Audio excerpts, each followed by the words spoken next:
अस्सलामुअलैकुम सामीन। 6 शाबानुल मुअज़्ज़म और 17 फरवरी है। ख़बर का उन्वान है, क्या साबिक़ वज़ीर आला बीजेपी में शामिल हो जाएंगे।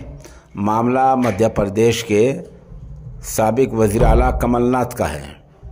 अफवाह इससे तेज़ हुई है कि उनके बेटे के एक्स अकाउंट से कांग्रेस का झंडा और जो अलामती निशान होता है वो गायब पाया गया है।